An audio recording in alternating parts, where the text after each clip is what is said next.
Yo, my dude. What up? Is good? We here. We here, baby. We are the Pixelists, as usual. My homie Blake. I'm Will. And we're here today to talk about some what if.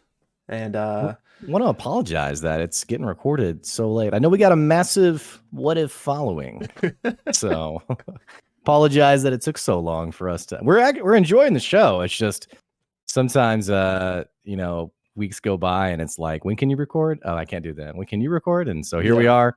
It's the day of the finale. Yep. And we're getting episode number 8 out. That's right. But hey, we made it just in time. So yeah, all apologies for getting this out a little bit late. But the good news is, at least we're planning on the finale episode will release tomorrow. So a short wait between these two, at least. And my good co-host, is that a mood ring I spot on your pinky finger there? Yo, it actually is, but it's broken. So I was gonna see, does it work? Keen eye. No, so like I don't know if you can tell, but penguins are my favorite animal. And it was a penguin mood ring that when I was on vacation, I saw it and it was $2. And I was like, you have to buy it. Yeah, I had to. I mean, but so the mood part, like the color changing gem or I don't, whatever it is, that fell off, but it's still a penguin. So I've just been still wearing it. I never really pegged you as much of a jewelry guy, but I see you got the bedazzle going on. Yeah, it started with this mood ring, but now I kind of as the Pixelists are growing, it feels like you're dipping into the honey pot to, you know. I don't know. We're not making that ad revenue, baby. Yeah, we make zero money though. So it's like you're like, yeah, zero money, Blake. I'm like, do we make money? Think of that meme. You guys are getting paid. Anyway, so yeah, we're that's from We're the Something. It's with the guy who's Ted Lasso. Oh yeah. Jennifer Aniston, and they're basically doing a big con, pretending to be a family. I forgot. Yep, that's right.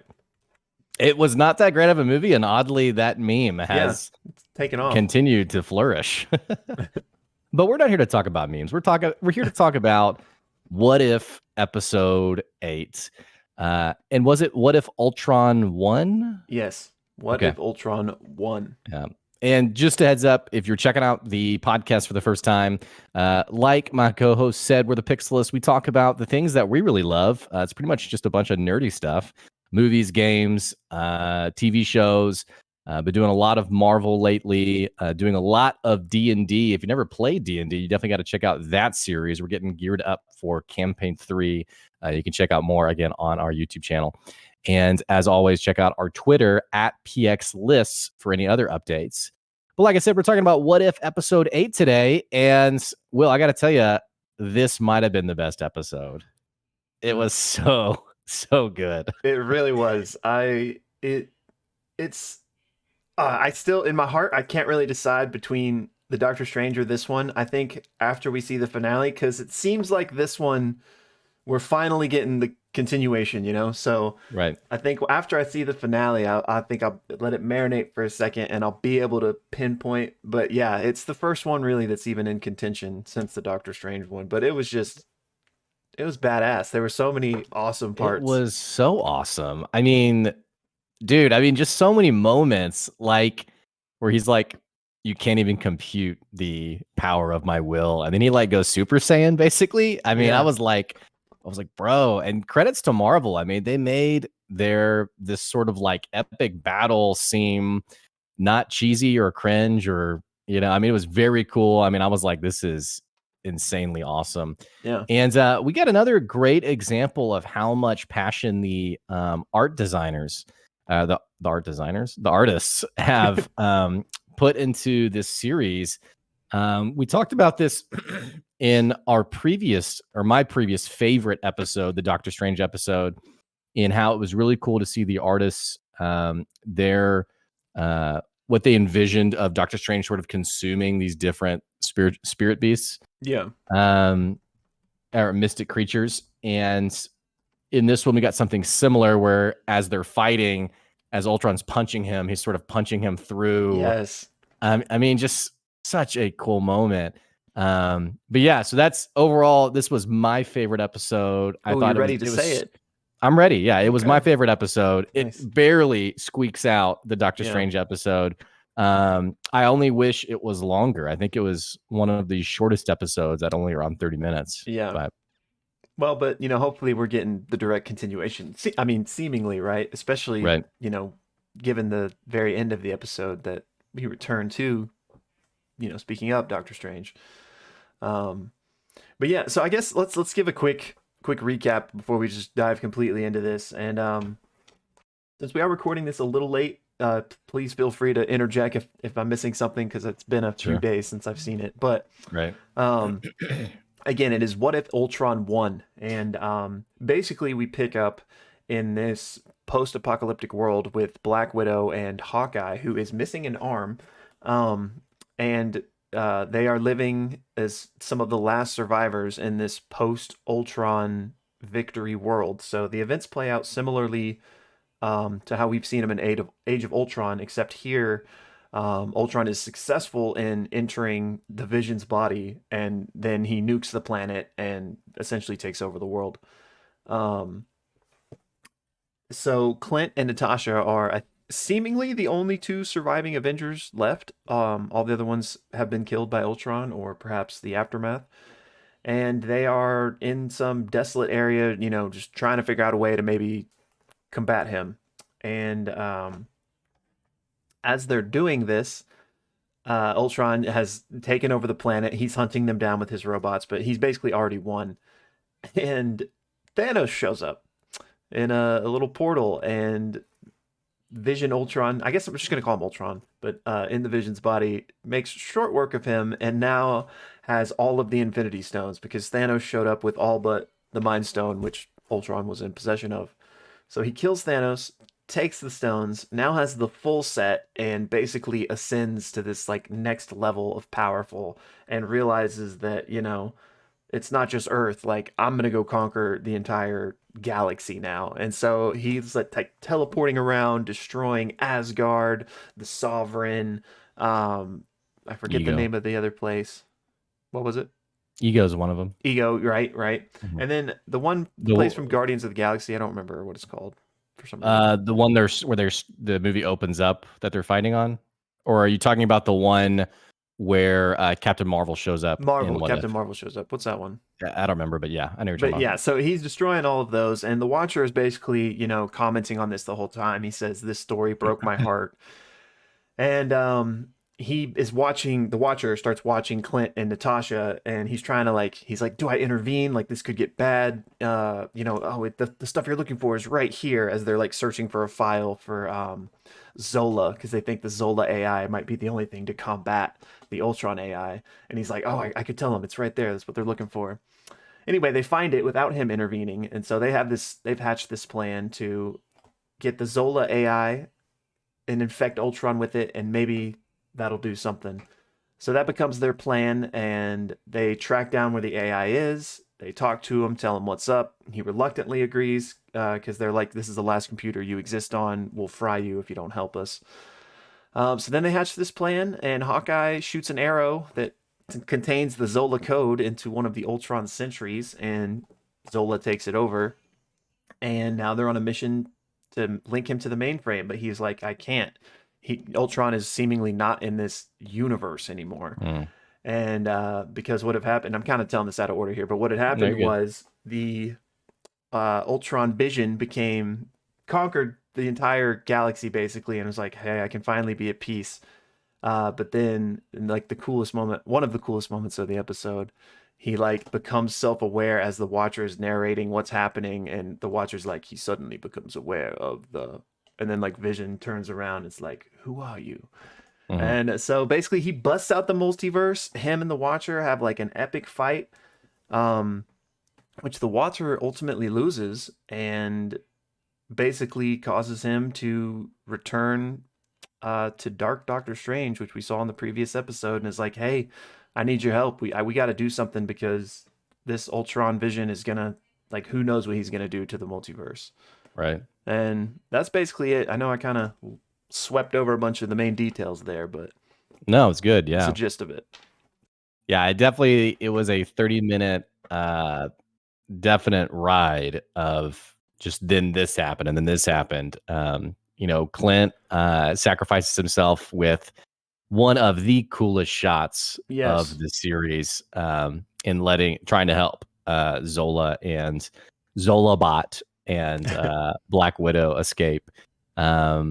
Crazy episode. Where do we start with this episode? Because I have a lot of questions. I have a lot of theories also. I will go ahead and say, once again, not surprised, we were correct in saying that some massive threat would force the Watcher's hand. Everyone knew we were building up to this moment, and we knew too. That's So right. here we are. Well, I guess first and foremost, one of the things I wanted to talk about was what's your interpretation, or if we could kind of parse this out on reconciling the ending of episode 7 with what we saw in episode 8, because the end of episode 7 shows the Watcher witness Ultron come on Party Thor's planet, and he's like, wait, what's this? And then episode 8 picks up with like not that being the inciting incident, just the Watcher being like, and here's a world that really breaks my heart. And then he still has like the fourth wall reveal Right. within that. So like what like how do we make that make sense? Like why is it not like jumping off from the Party Thor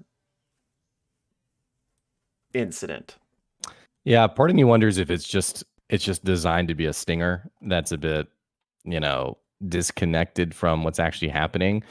Because it is hard to parse how does this fit with what we then saw in the next episode. Mm-hmm. The only small semblance of it making sense to me is when Ultron becomes self-aware of his timeline versus others. Perhaps he immediately starts hopping timelines before he actually breaks out of I don't know what we would call it, but this space between timelines. It's very Liminal much space. Liminal space. Yes, it So it almost I callback. kind of envision somebody who's like in like the wall, like inside of the wall, like between two rooms. Yeah.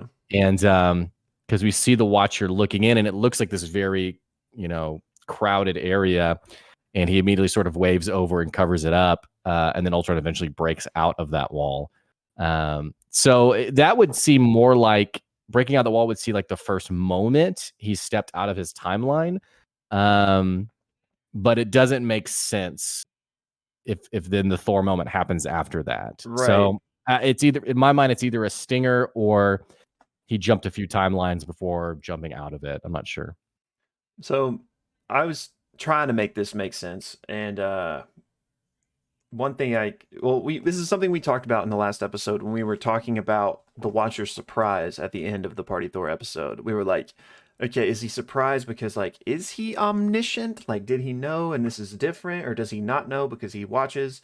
And he in this episode he made a statement that was like, I've seen the beginning, middle, and end of all stories. So like he is in a way omniscient, or he's supposed to be. And so this I think we would even I would pretty confidently say omniscient, because he says verbatim, I've seen everything that will happen and has happened. Yeah. And can happen, I think he even says Right. too, right? Right. So that just goes to show like how big of a moment this is, that like, it's breaking what the known universe is supposed to be, right? Like this is a surprise, which I don't want to go too many directions here, but I wonder if that's also playing into the fact of like what happened in Loki. Like maybe the breaking of the multiverse is what allows something to change that a Watcher wouldn't even be aware of, perhaps, But anyway, so since he is seemingly omniscient in that way, I'm kind of taking it as if he knows the beginning, middle, and end, what can, will, what has happened. For such a multiversal, like higher planed being, he can probably like perceive things in like infinite areas. Like he's not just a singular person watching one timeline at a time. He probably is like watching hundreds, thousands, if not millions of timelines, all from like different perspectives. Like it's hard to kind of like imagine this, but you know what I mean? So what I took it to mean is one version, like one thing he was watching was the Party 4 thing, while at the same time he's witnessing the self-aware thing, and it's like kind of all happening at the same time in a way. Sure. Yeah, So that like makes that sense. was just one facet of him being surprised at the Party Thor incident, while this other one was, Yeah, I mean, if every timeline is happening disconnected from each other in terms of like running time, and he's outside of time, that makes sense to me. Yeah, yeah, I could see that working. kind of like the Loki explanation we got sort of about time, how it's like all happening at once in a way Right. in But the the multiverse. thing that I wonder though is we mentioned this last episode on the data point of him being surprised. Um and we talked about a couple of options, like is this happening in real time for him, so he's like just like, "Oh wow," or is he omniscient? And it seems like he is omniscient. So you touched on it a second ago. I'm really curious to hear your thoughts on what, sorry, my dog, I think they're like the lawn guys here. On what facilitated the timeline going a different direction. Because it seems like as he's narrating, what is supposed to happen is Ultron does wipe out the entire universe. The Watcher talks about how this breaks his heart and all these different things, but he does wipe out the entire universe. And then in that moment of narrating, maybe the thing he's always narrated, maybe the line he's always given, Mm-hmm. Ultron suddenly is like, who is that? Which my only knock on this episode is you got to get James I Spader. I know. mean, the voice is so. Is he just too good to come back? I'm just like this would have made it so. I mean, it was already amazing, but James Spader would have been great. Yeah. But anyway, he's like, "Who is that?" And he's shook by this. I mean, he's like, "What? Like, what's going on?" And then when he breaks out, he says, "This should not be possible. Like, Yeah. this can't be possible." What caused this? Why is this suddenly different for a timeline that he's presumably seen already play out? What's going on here? Yeah. I mean, my best guess is the Loki thing. Like that's the only thing I can even potentially point to, is that, all these things are seemingly about to happen in the MCU. What's coming with Spider-Man No Way Home. We're seemingly getting the multiverse broken up, multiverse of madness, clearly. Um, it seems like this has all been set up because of what we saw in the season finale of Loki, that Kang is no longer puppeting the entire sacred timeline, and the multiverse is spewed out infinitely. And so maybe that is what's causing this change and all these other changes. If not that, then I have no idea, because why would an omniscient being be surprised? I guess the question I have though is I'm having a tough time parsing out what the Watchers collectively their role was during the sacred timeline, because we've talked Yeah. about the sacred timeline and how all these branch timelines have been cleaved, and it seems like it's almost like a tightly wound thread where maybe there are a couple of parallel universes that for whatever reason can continue to exist. My interpretation though was that everything else was getting totally wiped out. So one, what was the Watcher doing? Like, what was he watching if these other timelines are being cleaved? And from that, too, did he slide into his job after the multiverse opened up? Or are we getting some of his stories from before the multiverse even became cleaved down to the sacred timeline by Kang? Like, is this actually like a prequel to the Loki big explanation? I'm just having a tough time understanding like why now, when I don't know. It's interesting to me. I can't really quite wrap my head around it. Yeah, no, it's definitely hard to wrap around. And I think that, their whole thing is they don't intervene. So I mean, for my money, they were there, or Uatu, since he's seemingly the one for our side of the multiverse, or whatever you want to call it. I think he was there during the whole Kang thing, but he's to watch and not to interfere. So he probably could see what was happening and that all these timelines were being cleaved, but that's just writing it down in his notebook, and now, I mean, I don't know. I don't know. Like, Is yeah, do you think Ultron's the first one to step into the liminal space, as we're calling it? yeah, Do you think he's the first one to, sort of step out and see the 30,000 foot view of here's all the timelines. I guess what I'm getting at is, I mean, Kang, we know the TVA seems to exist outside of time. It seems like he would be a similar kind of threat. So why didn't Uatu get involved with Kang? True. Like, why And is he now getting involved with Ultron but didn't with Kang? true. Yeah, I don't know. It would be really interesting to see if Kang and Uatu had some sort of relationship, Hmm. which maybe they did, maybe they didn't. And maybe it's just, you know, maybe it's just one of the details that, we kind of just have to wash our hands of, but it'll be interesting. I hope they kind of answer these questions. But yeah, I don't really know, I guess. But I do think that Ultron is probably the first one to have at least broken through in that way that he did. Um, but I mean, I mean, I wouldn't be surprised, and I think it would be really cool actually if like we got some sort of like in credits tag or something that like showed Kang like speaking with Uatu or something like in the past or Yeah. even in the present, I guess, because he's still around technically. Yeah, and I think the other thing that was cool too was Uatu had been presented as sort of like this sagely wise person. But the dude can fight. That was really cool. Like Yes, when he transformed into like his like battle gear, and yes, I mean, he's fighting Ultron, which is already, an insane threat. Now supercharged by the 5 Infinity Stones, which I want to go back and ask you about something with that with hmm, Thanos. But yeah, he went toe to toe with him. I mean, it was a pretty close fight. At least it seemed like for a while. yeah, Um, which also makes me wonder, why didn't he just go to another Watcher? Like, hey, Ultron from B3 universe is going crazy again. Like, okay, they team up, and yeah. instead he goes to Evil Strange or Dark Strange. That's true. So I was interesting that he didn't just go to another Watcher That is interesting.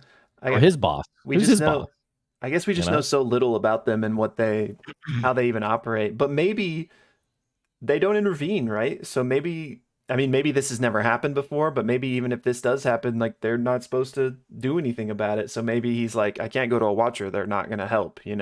So maybe Yeah. that's why he's going to Strange. But And I guess if he's breaking his oath, yeah. then yeah, maybe he can't. But yeah, that was awesome because it just goes to show how powerful watchers are. Like, they're I guess not equivalent to a full Infinity Stoned person because Ultron ultimately won. Right. But pretty much. And you mentioned you wanted to come back to this. I don't know if this is what you were gonna say or not, but I guess this is again further confirmation that Infinity Stones do work outside of their own universe because, you know, here Right. Ultron is using them again. But it was interesting that once he left his reality and was like in that liminal space, he wasn't like using the stones Yeah. abilities. They were just like Kai blasts, like energy beams. And so maybe that's kind of like a And gray area. he notably used it once they were back, like in New York or wherever it Right. was. He's Right. crashing through each timeline. That was so cool. He actually lifted Uatu up. Um, so that for me, I don't know, maybe we're Mephistoing really hard here, but for me, that was like a nice little semi explanation of, okay, maybe the stones work like in their respective universes, but not necessarily in the liminal space outside of it, or even like a TVA, pocket Yeah. dimension But outside see of that it. that is interesting because they still did something in the liminal space. He like was shooting the beams, but in the TVA they're Right. just inert. So like Right. how did Kang figure that out? Like what's going on there? Yeah. And I've That's seen a some people talk about, if Kang is as smart as he is, maybe he's like, kind of like what we saw in WandaVision with like the sigils that eliminate someone's power. yeah. Maybe he has something similar, a dome on the TVA, so to speak. That would be Uh, interesting. but I don't know. Man, But go ahead. I was going to ask you about Thanos. The thing that also surprised me, I mean, it was an awesome moment where, Thanos comes out and Ultron's like, oh, interesting. And just, splits him in half, Yeah, which was insane to perfectly me. balanced. The thing that I was surprised about was this is a 4 stone Thanos. We know Thanos is already pretty strong in his own right. Um, 5 stone. There's 6 Are there total, 6 right? total? I thought there was one like on each finger, and then there's one in the center too. Yeah, that's right. Okay, yeah, you're right. So he's almost fully powered, right? Yeah. And which it's interesting to wonder what's Thanos even going to do. I guess the other universes or planets are still there, but is the Mind Stone that powerful, Yeah, I saw a lot of or people talking was about Ultron this. just that powerful? Because that was really, I mean, they defeated Ultron with no stones in Age of Ultron, But and it was not the Vision Ultron. true, true. So yeah, it's supercharged Ultron. But I don't know. The one stone versus all the other stones was an interesting detail to me, and it just made me wonder, um, was Thanos caught off guard? And if he had the wherewithal, he would have been okay. Um, and the other detail was, where did he get the time stone? That was the other thing I was wondering Yeah, about. I wanted to talk about these two things So as well.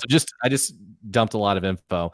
Where to get the time stone, and then the power levels of the stones was Yeah. what I was wondering about. So for the power levels thing, I think the short answer is it was just a badass moment, and like that needed to happen for the story, you know? But the longer answer I think would be kind of what you said, that like he had just shown up on the planet, kind of I don't think knew what he was walking into, you know, he just knew that like, all right, this is where the last stone is. I'm headed there. And I think he just got caught off guard because I mean, yeah, the 5 stones, you think he could have done something, but I just think he wasn't ready. And another like maybe piece of this could be that like, you know, Vision Ultron is like not perfect, but like he is like the efficient machine operating at 100% at all times, you know what I'm saying? So like he's not clouded by like human things, you know, like, you know, Thanos maybe was, you know, on this egotistical mission, and I think that just like the cold hard efficiency of the robot, just snap decision, just was able to get him before he could really do anything. Mhm. That's at least how I'll headcanon it. Sure. But the Definitely a stones, cool moment, though. yeah, it was badass. And the stones, however, even beyond the time stone, I'm kind of curious how he got some of them, because how did he get the soul stone? Because in the Right. quick shot we saw of Ultron exploding the Sovereign area, we saw Gamora. So she clearly had not been sacrificed in this universe. And maybe he sacrificed somebody else, or maybe somebody else had the Soul Stone and he just took it from them. But yeah, like you said, the Time Stone, did did the Sorcerer Supreme just get nuked when Vision nuked the planet and he just picked it up off the ground or something?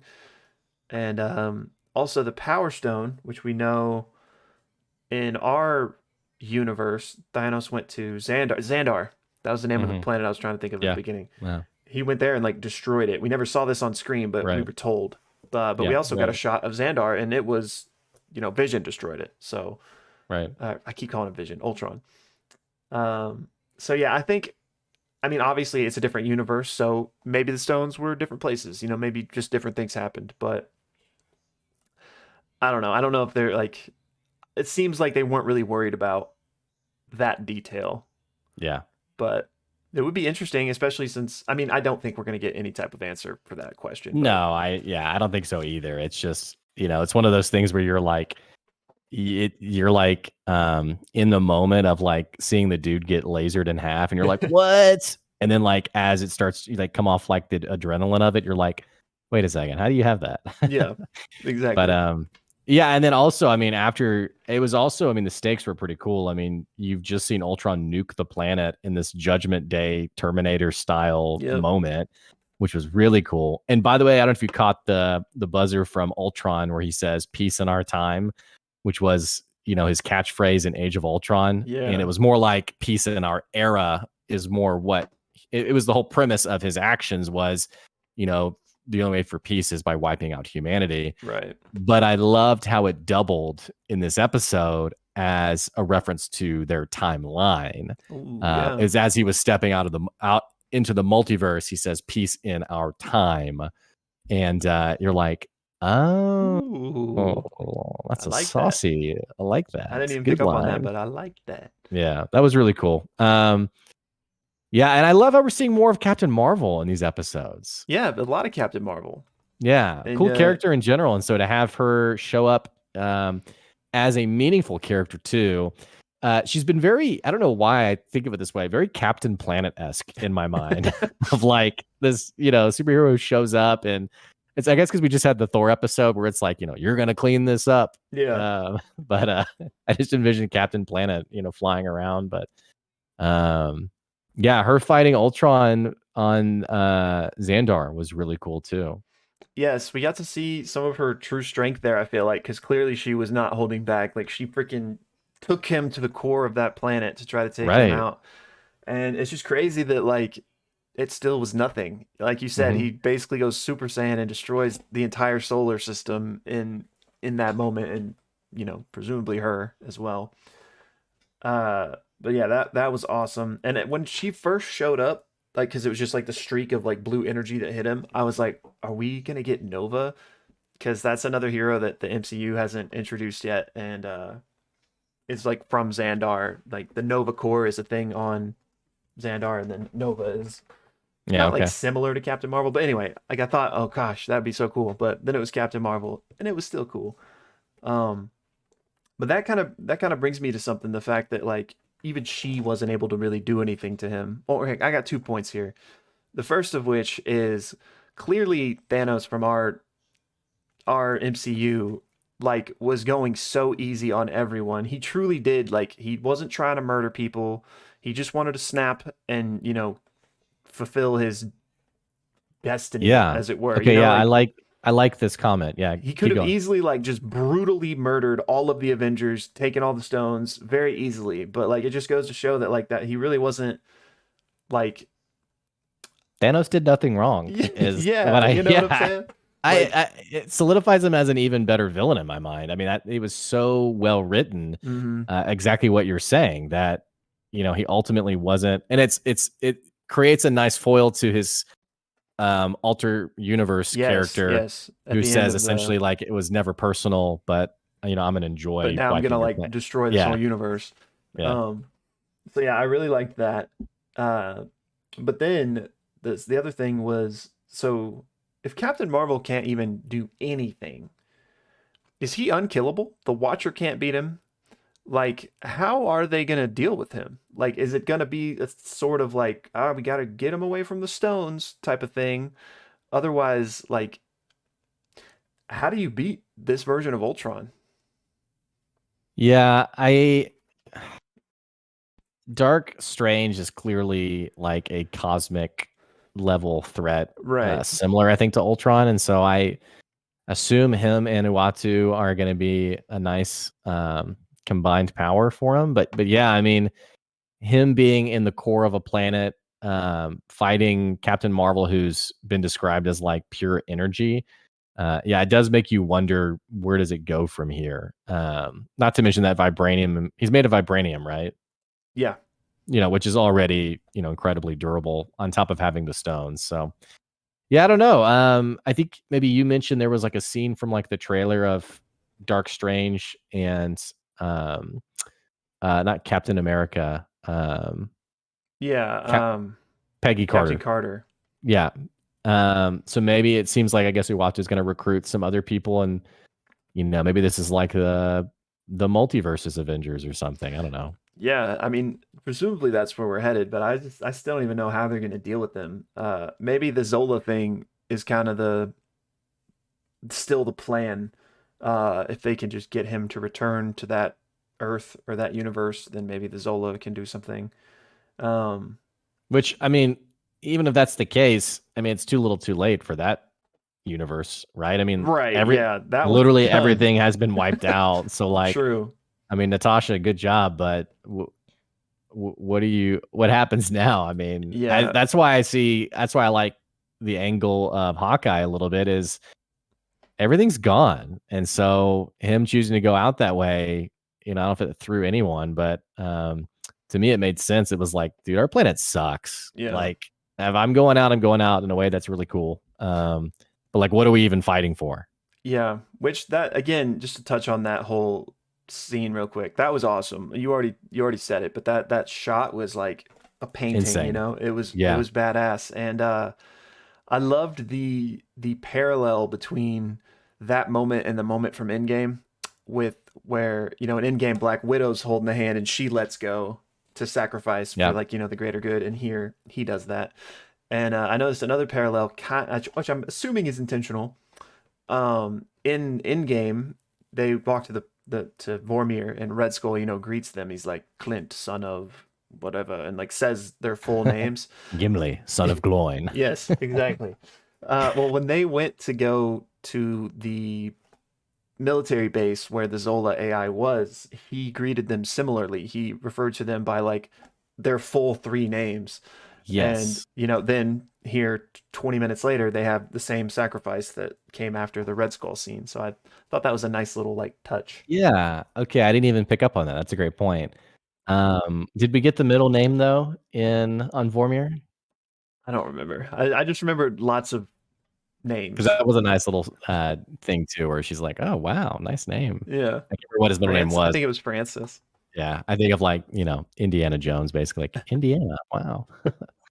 So yeah, no, yeah, it's a nice parallel, and for me, for me, we've talked about this before. I mean, they have every right just to pretty much print money at this point. Essentially could put out anything and people are going to watch it. So the fact that they continue to put some real passion behind the project and create these kinds of parallels, to me, that communicates showrunners who really love what they're doing. So Yeah. we've said similar things about what makes the Mandalorian so special. Yeah. Um, so Yeah, it just goes to show that, that's why they're so successful, is they actually, there's passion in it. yeah, I mean, and I hate to say it, I mean, it's not the IP alone that makes the brand. It is that passion that you know. My wife and I, we were watching another show, and a commercial came up for a certain new Spider-Man, not Spider-Man, Spider-Man villain movie coming out Oh, soon. And I don't want to begrudge anyone who's a big fan, but she was like, "Oh wait, that's because like the intro of the trailer, it says in association with Marvel." yeah. My wife's like, "Oh, that's a Marvel movie?" And I was like, "Oh, well, it's Sony." And so then I had to give like the whole explanation of Yeah. like, well, Sony and then MCU, and we don't really watch those movies, and they're not very good. And so point that I'm making is the IP alone isn't enough to Right. carry it. It is that passion. It is those people who will really care about writing the story and creating those moments, those parallels, so that if you are a lifelong fan, like you've been watching it for several years, you pick up on it and it's like you feel like you're part of it. You're like, I see what they were doing here. It was really cool. Yeah. Yeah. 100%. And So again, I mean, rumors are that those universes might be merging soon, unfortunately. oh my gosh. We'll see. We'll We'll talk about see. that if it happens. Yeah. We'll But see. one other thing I wanted to mention to you real quick while we were kind of on the Zola thing is I thought it was super interesting that that AI existed there too, because where they were was where the Winter Soldier program was at, like in Civil War, where Cap, Bucky, and Iron Man have their like big fight after he Right. finds out that Bucky killed his parents. That's where they were. So it's interesting that the Zola was there, and it made me wonder if he maybe had any part of setting all that up in Civil War. Like maybe he and Zemo, Yeah. like maybe That makes Zemo sense. talked to that AI, because that is a different location than the Zola AI that appeared in the MCU. There, it was at where Cap was like trained as a soldier. Yeah. And my impression was because they make the comment like this is the last spot that your AI is. Yeah, My impression was the one we saw with Cap was just another location. Like it was yeah. of like a hive mind of all these other places that he was set up. Right. So that's interesting to me. So it just shows that like Zola might come back in the Prime MCU, because Great point. he Actually, yeah, might, that one that they blew up is probably not his only one. that's a great point. Yeah. One other thing I wanted to mention was I loved there was a slight detail. Guardians of the Galaxy really introduced this cosmic landscape of all these characters, and it for me it begged the question of like, okay, two things. One, where does humankind fit in this global scale? And two, why does it seem like Earth is the center for a lot of Yeah. what's happening for a race that is seemingly fairly weak compared to other races? Mm-hmm. But Uatu had this really great line where Hawkeye essentially he's almost finding the Zolophile, and he says, it's hopeless, and he sits down. And Uatu is basically begging him, like, no, it's right there. Yeah. And he says, you're human. You keep going even against the greatest of obstacles. And so I loved the Watchers, he's making a comment on like the nature of the human race. Yeah. I don't know. It was just a really nice No, I detail like to me. that. Yeah. It was like, okay, yeah, humans, even though they have this Captain America, I could do this all day style resilience, that even in the face of total destruction, it's like we're going to keep going. Like there's still hope. And so that personality in my mind sort of gives them a bit more weightiness on that cosmic scale Yeah. that sort of earns their respect a little bit more. I like that. Yeah. Because it is a good question. Why is the Earth's the center of so many things in this vast multiverse? But yeah, I like that. We're persistent. Yeah, We're hard to take down. that's right. Um, Well, anything else you want to mention? uh, I'm looking at my notes really quick here. I think we hit most of what I wanted to touch on. Um, the only other thing was uh kind of mentioned a second ago, like how do you beat this guy?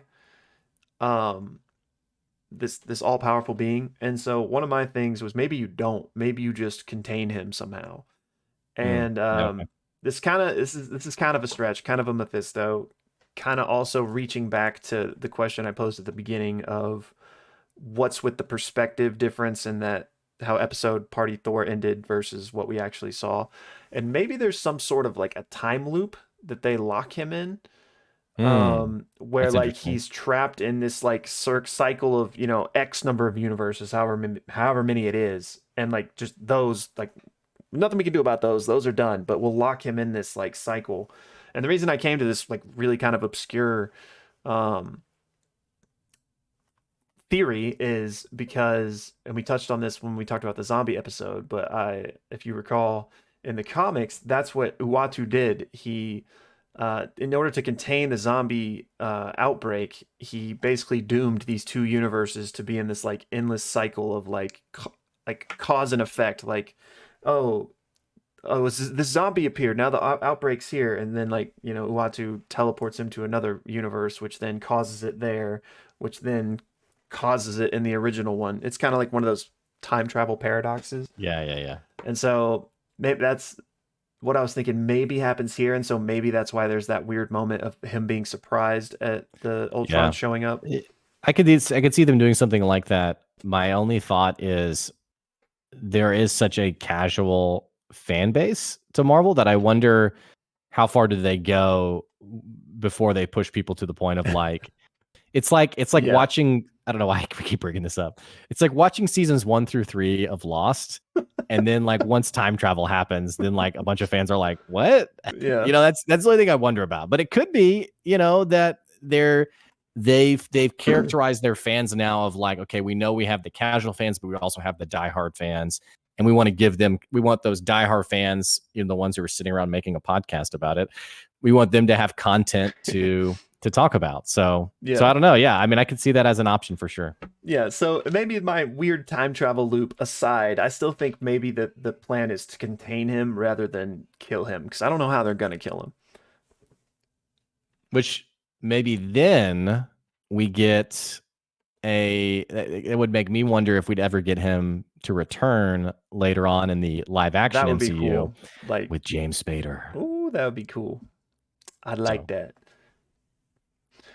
but Well, that anyway, yeah, that's pretty much all I had. I did one last quick thought. It's badass how Hawkeye used like he lost his arm, right? And so yeah, it was cool how he was using an Ultron Sentry arm, right. like, using his enemy to beat his enemy type of thing. And he was badass with that thing. Like, Yeah, he had it down for and that sure. invisibility cloak, that was dope. And we got some cool different arrows from him as well, Yeah. which just made me excited for the Hawkeye show coming up. I know. Coming Very to excited. you this December. In a world. Yeah, I'm super excited for that. Yeah. So, well, what do you want to do for a thumbnail? That's a good question. What should we do?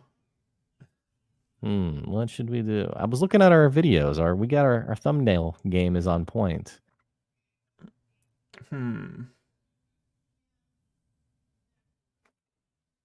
It's like 20 minutes of silence. What should we do? We could do like I was gonna say like Captain Marvel, but I don't know if anyone would like get this. Probably just looks I like think we're frustrated. For me, it's just like, Shock is always a good thumbnail, especially since he broke through the timeline. Okay. I'll be Ultron peering through the fourth wall at you, and you'll be shocked Uatu. Okay. Yeah. I love it. Okay, cool. Wait, which way do I need to do this?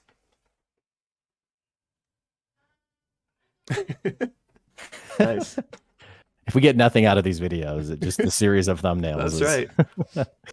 Alrighty, man. Well, for those of you guys listening, let us know what you thought about the episode and what you're excited about for the finale tonight, and definitely be watching for the finale. And again, check out some of our other content. And again, you can check out our Twitter at Pxlists. Other than that, that's it. Yeah. We'll catch you later. One final shout out to the doctor from Age of Ultron that prevented the destruction of the multiverse by unplugging the machine before he could transfer over. Yes. Good All book. right. Bye, y'all. See ya.